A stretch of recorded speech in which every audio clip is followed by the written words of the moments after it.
نحمده ونصلي على رسوله الكريم أما بعد فأعوذ بالله من الشيطان الرجيم بسم الله الرحمن الرحيم أفلم ينظروا إلى السماء فوقهم كيف بنيناها وزيناها وما لها من فروج صدق الله مولانا العظيم وقال النبي صلى الله عليه وسلم العقل اصل دینی او کما قال النبی علیہ الصلاۃ والسلام۔ محترم معزز سامعین کرام،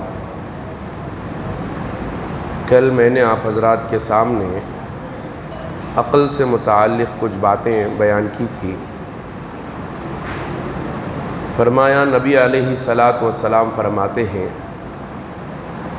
فرماتے ہیں کہ عقل میرے دین کی بنیاد ہے، دین کی بنیاد ہے۔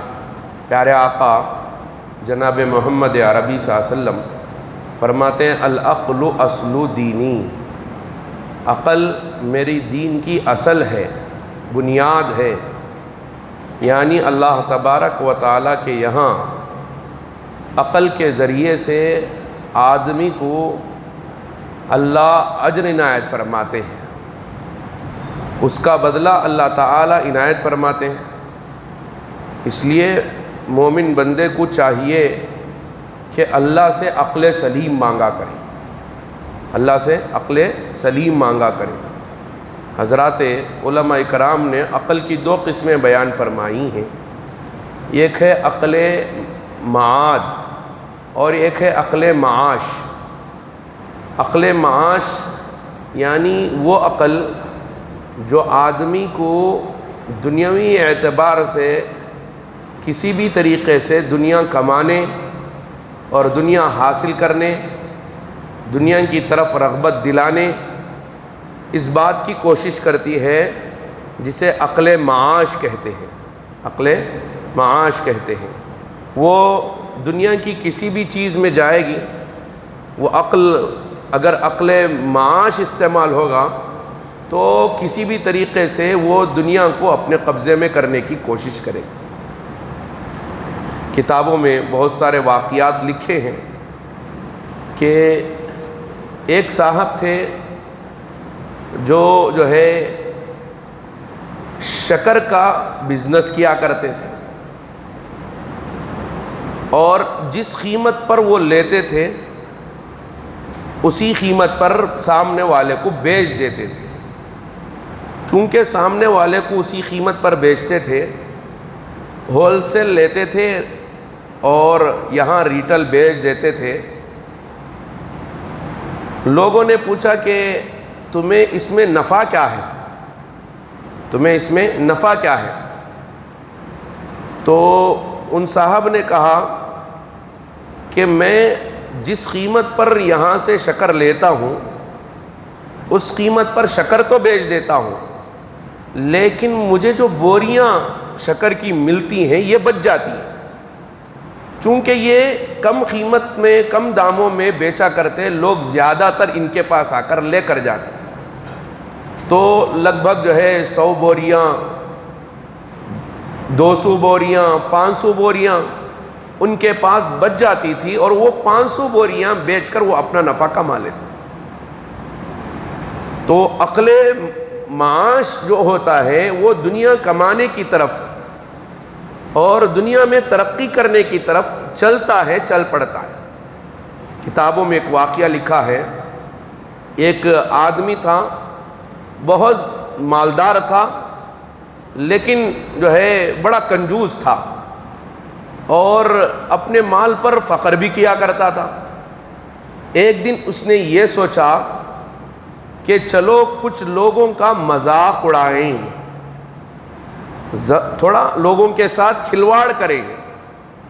یہ سوچ کر اس نے یہ کیا کہ اعلان کر دیا میرے پاس ایک گدھا ہے، جو بندہ میرے اس گدھے کو بولنا سکھائے گا میں اس کے لیے اتنے 1000 روپے دوں گا۔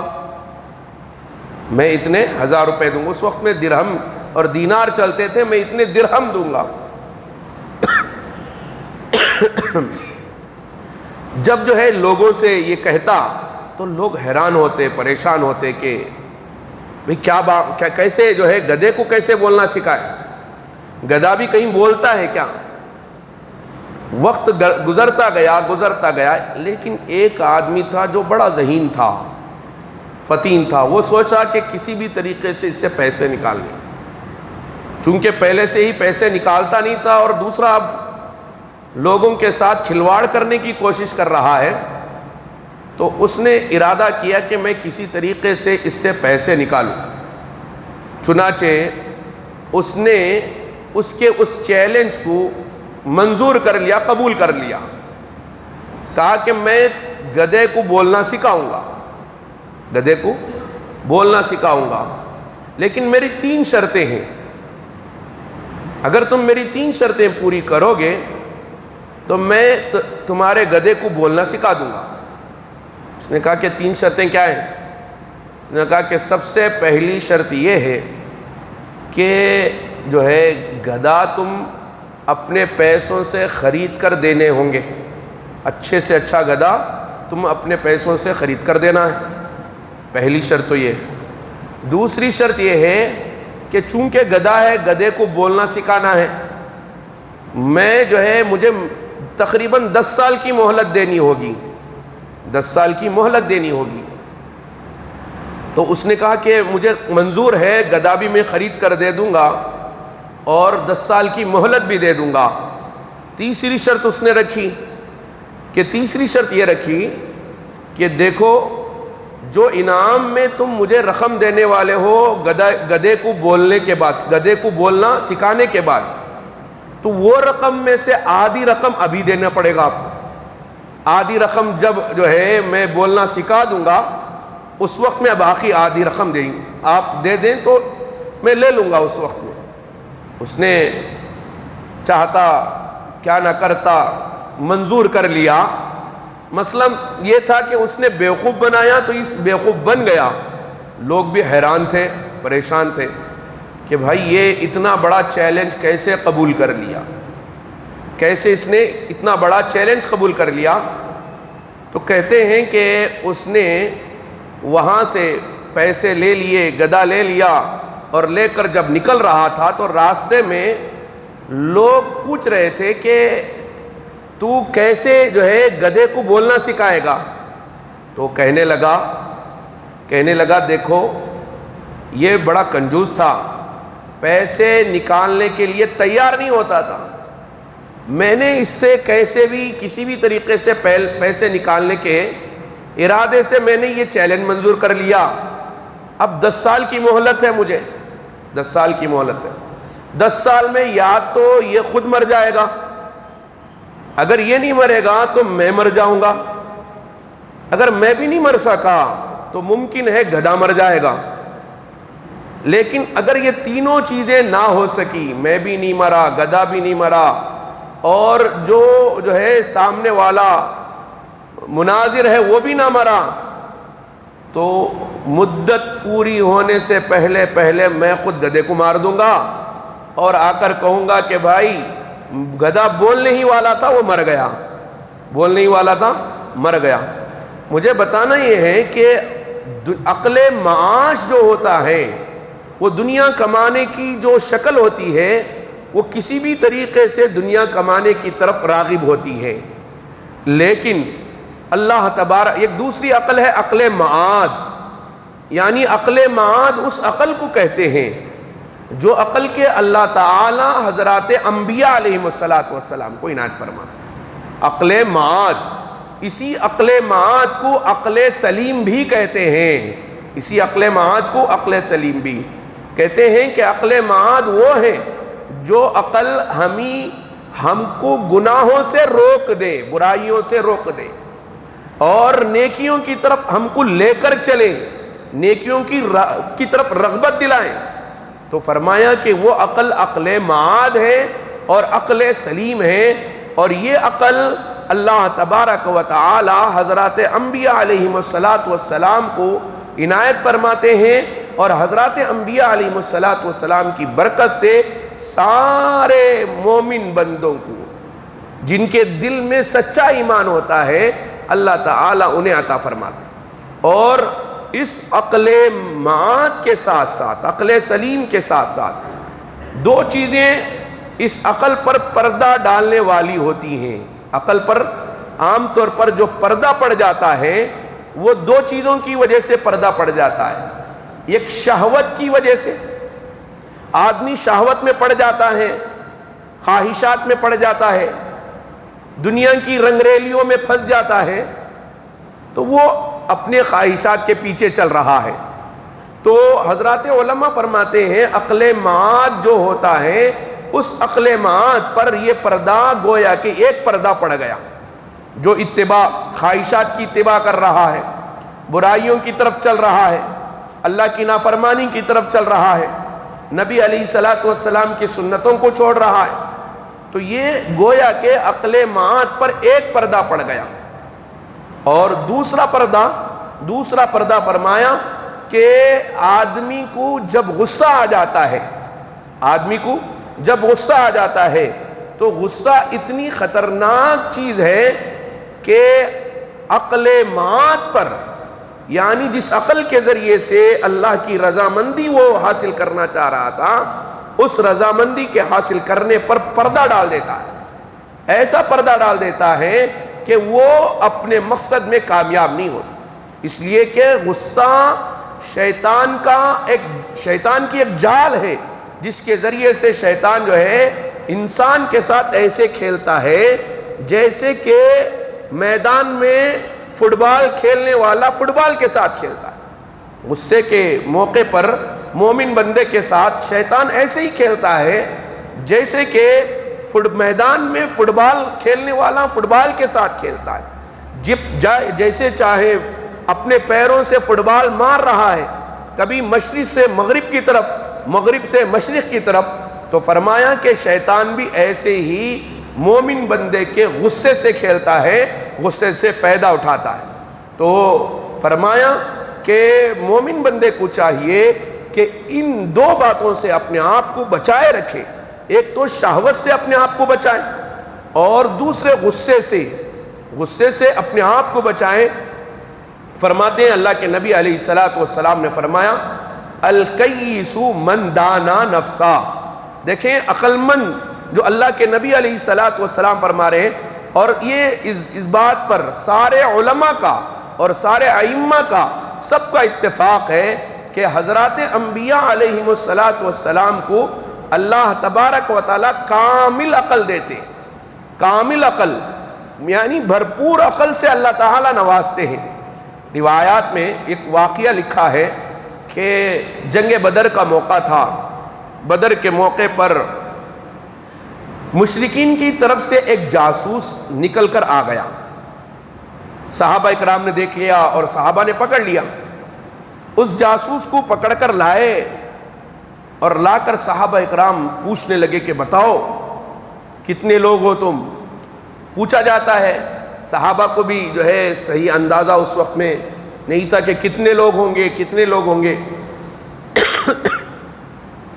تو صحابہ اکرام نے اس پر جو ہے زور ڈالا، وہ کہتا واللہ انہو لکثیرون، وہ کہتا کہ بھائی بہت سارے لوگ ہیں تمہارے اوپر حملہ کرنے آئے ہیں، بہت سارے لوگ ہیں، واللہ انہو لکثیرون، بہت سارے لوگ ہیں جو تمہارے اوپر حملہ کرنے آئے ہیں۔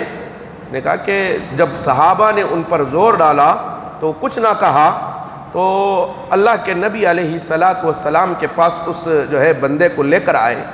اللہ کے نبی صلی اللہ علیہ وسلم نے دیکھا کہ صحابہ کی طرف سے شور و غل ہو رہا ہے اور یہ بندہ بولنے کے لیے تیار نہیں ہے، تو اللہ کے نبی صلی اللہ علیہ وسلم نے آہستہ سے اس سے پوچھا کہ بتاؤ بھائی تمہارے یہاں کھانا پکتا بھی ہے یا نہیں پکتا؟ اس نے کہا کہ کھانا پکتا ہے۔ کتنے اونٹ کٹتے ہیں؟ وہ کہا کہ 10 اونٹ کٹتے ہیں۔ تو اللہ کے نبی صلی اللہ علیہ وسلم نے فرما لیا کہ 1000 آدمی آئے ہوئے ہیں، چھوڑ دو اسے۔ آپ اندازہ لگائیں کیا جو ہے اللہ کے نبی علیہ السلام کا اندازہ تھا کہ اللہ کے نبی صلی اللہ علیہ وسلم نے اس سے پوچھ لیا، کہا کہ کتنے اونٹ کٹتے ہیں؟ کہا کہ 10 اونٹ۔ تو اللہ کے نبی نے کہا کہ 1000 لوگ آئے ہوئے ہیں، اس کو چھوڑ دو۔ اس کو چھوڑ دیا گیا۔ اللہ کے نبی صلی اللہ علیہ وسلم سے جب پوچھا گیا تو آپ نے بتایا، دیکھو 1 اونٹ کاٹا جاتا ہے تو لگ بھگ 100 افراد کھاتے ہیں، 1 اونٹ میں 100 افراد کھاتے ہیں۔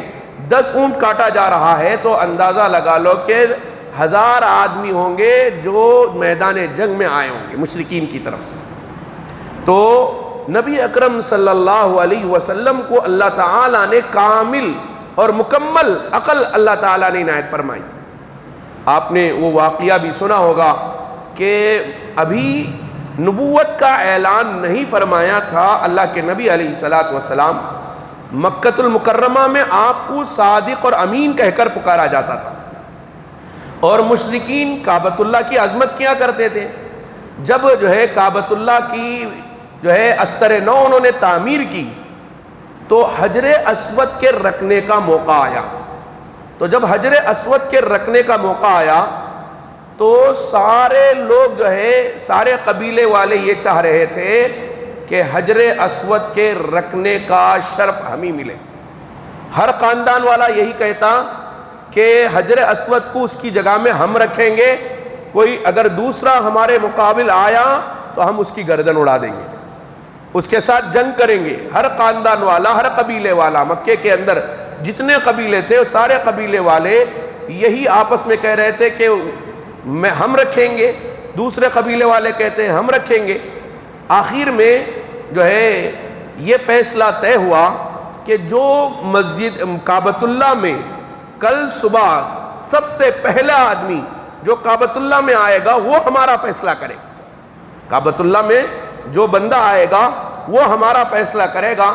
چنانچہ رات ہو گئی، سب اپنے اپنے گھروں کو چلے گئے، لیکن جب صبح میں کعبۃ اللہ کے پاس آئے تو سب کوشش کر رہے تھے کہ ہم پہلے جائیں، لیکن دیکھا کہ کعبۃ اللہ میں سب سے پہلے محمد عربی صلی اللہ علیہ وسلم موجود۔ آپ علیہ الصلاۃ والسلام کی موجودگی دیکھ کر لوگوں نے، سب نے دل سے اتفاق کیا۔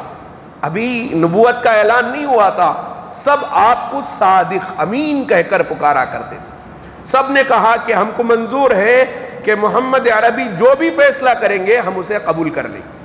سب نے قبول کر لیا۔ تو اللہ کے نبی علیہ الصلاۃ والسلام نے اس وقت میں پرکھا کہ اس مسئلے کو کیسے بغیر لڑائی کے حل کیا جائے، کیسے اس لڑائی کو ختم کیا جائے۔ تو آپ علیہ الصلاۃ والسلام نے اس حجر اسود کو ایک چادر میں رکھ دیا، اور چادر میں رکھنے کا حکم دیا، اور تمام قبیلے میں سے ایک فرد کو بلا لیا۔ کہا کہ ہر قبیلے کا ایک فرد آ جائیں اور اس چادر کے ذریعے سے پکڑ کر حجر اسود کو اس کی جگہ پر رکھ دیں۔ چنانچہ سب نے منظور کیا، اور منٹوں میں جو ایک دوسرے کے جان کے دشمن تھے وہ سب آپس میں شیر و شکر ہو گئے۔ محبت کے ساتھ انہوں نے حجر اسود کو اٹھایا اور لے جا کر رکھا۔ تو محترم بزرگ اور عزیز دوستو، یہ جو عقل ہے اللہ کے نبی علیہ الصلاۃ والسلام کو اللہ تعالیٰ نے کامل طور پر دیا تھا، اور امت محمدیہ صلی اللہ علیہ وسلم کو بھی یہ اللہ تعالیٰ نے نبی علیہ السلام کی برکت سے یہ عقل عنایت فرمایا ہے۔ تو اس عقل کا استعمال کریں، اللہ سے عقل سلیم مانگیں، اور اللہ سے مانگیں کہ اے اللہ ہم کو ایسی عقل عنایت فرما جس عقل کی وجہ سے ہم گناہوں سے بچ جائیں، برائیوں سے بچ جائیں۔ اسی لیے فرماتے ہیں عقل مند وہی ہے جو کہ متقی ہو، جو متقی ہو اور جو مومن ہو وہی عقل مند ہے۔ جس کا ایمان نہیں ہے وہ چاہے کتنی بھی بڑی بڑی بلڈنگیں بننے والا کیوں نہ ہو، بڑی بڑی فیکٹریاں کمپنیاں چلانے والا کیوں نہ ہو، وہ آسمانوں کے دورے کرنے والا کیوں نہ ہو، وہ ستاروں سے کھیلنے والا کیوں نہ ہو، لیکن فرمایا کہ اگر ایمان نہیں ہے تو اس کے پاس عقل کامل نہیں ہے۔ اگر ایمان نہیں ہے تو عقل کامل نہیں ہے۔ اللہ کے نبی علیہ السلام فرماتے ہیں الکیس من دانا نفسا، سب سے زیادہ عقل مند وہ ہے جو اپنے آپ کو پہچان لے، وَعَمِلَ لِمَا بَعْدَ الْيَوْمِ، اور وہ اپنی دنیا میں رہتے ہوئے آخرت کی تیاری کر لے، دنیا میں رہتے ہوئے قبر کی تیاری کر لے، دنیا میں رہتے ہوئے اللہ کو راضی کرنے کی کوشش کر لے۔ اللہ تعالیٰ سے دعا ہے اللہ ہم سب کو عمل کی توفیق عطا فرمائے۔ زکوٰۃ سے متعلق ایک دو مسئلے آپ حضرات کے سامنے رکھنا چاہتا ہوں۔ ایک تو عام طور پر جو ہے لوگوں کے پاس قرضہ ہوتا ہے، بہت سارے لوگ قرض دار ہوتے ہیں، بہت سارے لوگ قرضہ دیے ہوئے ہوتے ہیں۔ دو چیزیں ہیں، بہت سارے لوگ قرضہ دیے ہوئے ہوتے ہیں، مثلا جو ہے اپنے بھائی کو دے دیا، اپنے رشتہ داروں کو دے دیا، یا پڑوس میں کسی کو دے دیا ضرورت پڑنے پر۔ تو جو قرضہ آپ نے کسی کو دیا ہے، کسی مسلمان بھائی کو، کسی کو بھی، وہ قرضہ حضرات علماء نے اس کی دو قسمیں بیان کی ہیں۔ ایک وہ قرضہ ہے کہ ایک آدمی نے قرضہ لے لیا، قرضہ حسنہ عام طور پر ہوتا ہے کہ قرضہ لے لیا ہے، اب قرضہ حسنہ شمار کر دیا ہے، ہنستا رہتا ہے۔ پوچھیں گے بھئی ہمارا وہ قرضہ واپس کر دو، تو وہ قرضہ دینے کے لیے تیار نہیں ہوتا، ہنس کر ٹال دیتا ہے۔ تو فرماتے ہیں کہ اگر کوئی بندہ کسی بندے کو پیسہ دیا ہو بطور قرض کے، لیکن وہ بندہ وہ واپس نہیں دے رہا ہے اور امید بھی نہیں ہے آنے کی، امید بھی نہیں ہے کہ یہ قرضہ واپس لوٹائے گا، تو ایسی صورت میں حضرات فقہا فرماتے ہیں کہ اس پر زکوٰۃ نہیں ہے۔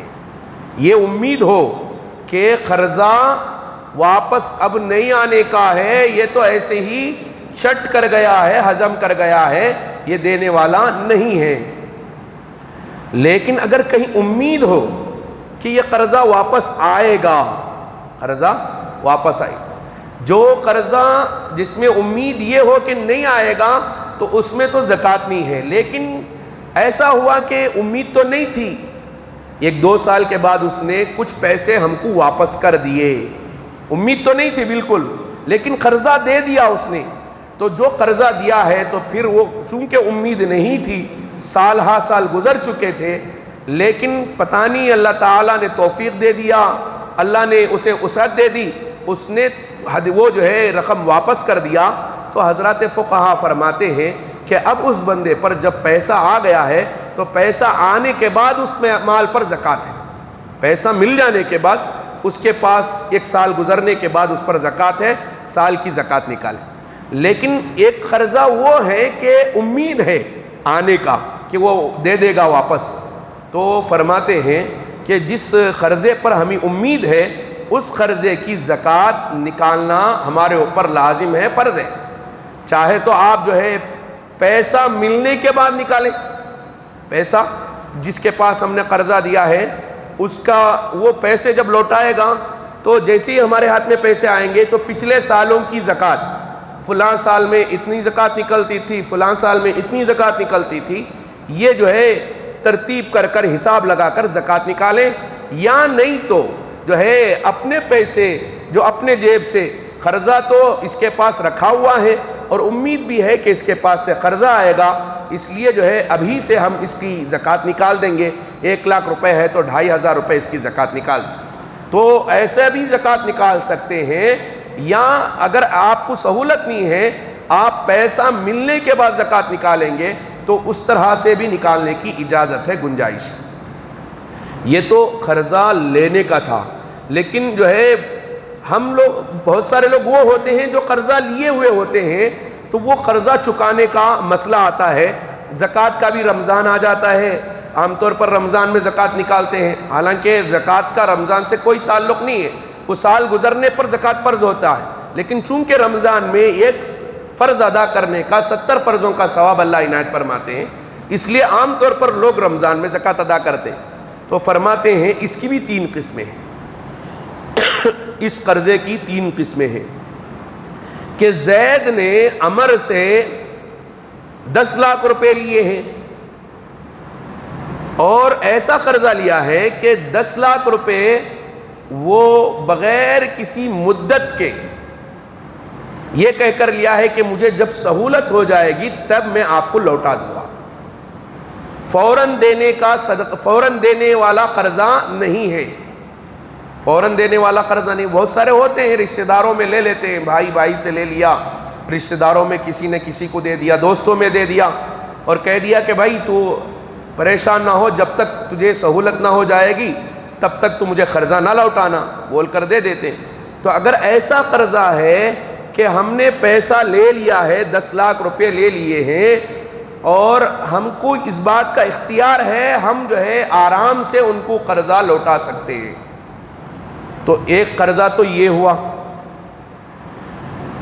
اس قرضے میں حضرات فقہا فرماتے ہیں کہ اب اگر اس کے پاس 5 لاکھ روپے سالانہ بچ رہے ہیں کھا پی کر، یہ قرضہ بھی 10 لاکھ کا ہے، اور 5 لاکھ روپے اس کے کھا پی کر بچ رہے ہیں، جس کی زکوٰۃ اس کو نکالنی ہے، اس 5 لاکھ روپے کی زکوٰۃ اس کو نکالنی ہے، تو فرماتے ہیں کہ اس بندے پر ضروری ہے کہ وہ 10 لاکھ روپے کی 5 لاکھ روپے کی زکوٰۃ نکالے، 5 لاکھ کی زکوٰۃ نکالے، اس لیے کہ اسے قرضہ ابھی دینے کا نہیں ہے۔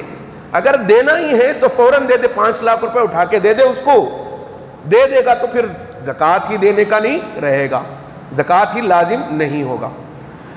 دوسرا قرضہ وہ ہے کہ بندہ جو ہے ماہانہ کسی سر بینک سے لے لیا، یا کسی جو ہے دوسرے اداروں سے یا کسی انسان سے ہی لیا ہے، لیکن ماہانہ بننے کا قرضہ لیا ہے، 10 سال تک کے لیے، 5 سال تک کے لیے مہینہ مہینہ بننے کا قرضہ لیا ہے۔ لون پر عام طور پر لیتے ہیں، لون لینا جائز ہے نہیں ہے الگ چیز ہے، لیکن جو قرضہ قسط وار باندھنے کا لیا ہے، ماہانہ باندھنے کا، تو اگر اس نے 10 لاکھ روپے لیے ہیں اور اس کے پاس 5 لاکھ روپے ہیں، 5 لاکھ روپے اس کے پاس موجود ہیں، 10 لاکھ اس نے قرض لیا ہے، اور اسے ماہانہ بننا، قسط وار بننے کا قرضہ ہے۔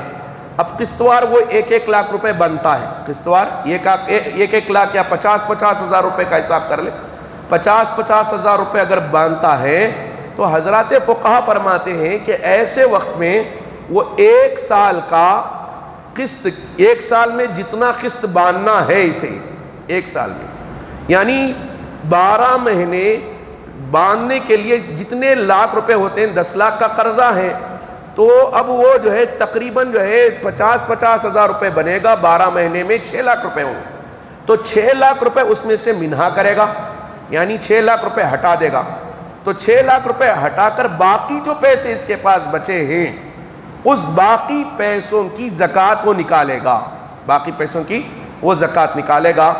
اور بھی 2-3 مسائل ہیں اس سلسلے میں، یعنی جو ہے بہت سارے لوگ جو ہے چٹی بنتے ہیں، قسط وار چٹی بن لے کر جاتے ہیں، اس کا بھی جو ہے زکوٰۃ کیا کرنا، نکالنا ہے نہیں نکالنا ہے، انشاءاللہ کل آپ حضرات کے سامنے لایا جائے گا۔ اللہ سے دعا ہے اللہ ہم سب کو عمل کی توفیق عطا فرمائے، آمین۔ وآخر دعوانا